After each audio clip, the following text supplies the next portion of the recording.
विदो तल पिलशन पेट में सूर दिहाड़ी नाज़ुल नो दस्तूर मुलाजिम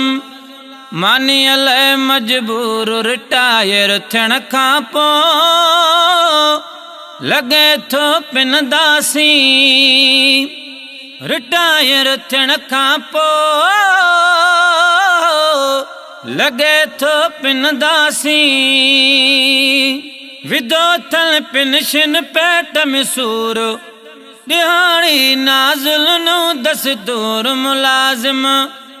मानी अले मजबूर रिटायर थियण खां पोइ लगे थो पिनदासी सरकारी दाणे लकल ते ही जो दाणो हणंदा 60 साल खां पोइ मुलाज़िम कहिड़ियूं तगारियूं खणंदा पुछूं त छो त करले कलूर दिहाड़ी नाज़ुल नो दस्तूर मुलाजिम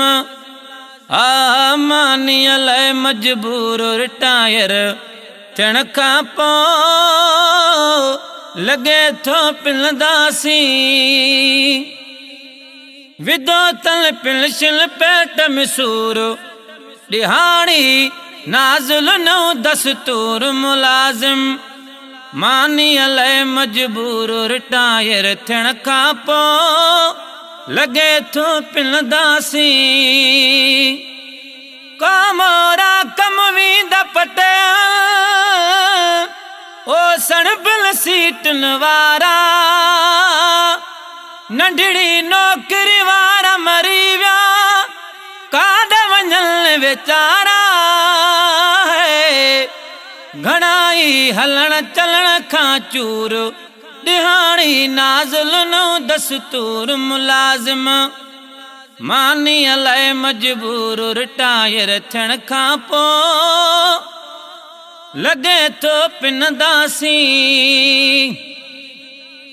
विदो तल पिलशन पेट में सूर दिहाड़ी नाज़ुल नो दस्तूर मुलाजिम मानी अले मजबूर रिटायर थियण खां पोइ लगे थो पिनदासी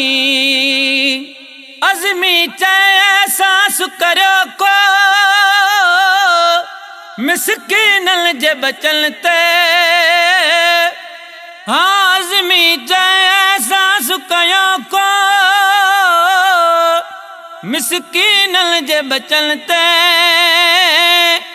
माला तल मां बम न किरायो ओ तल जा घरन कचल ते न ॾियो ही सूर वदल खे सूर दिहाड़ी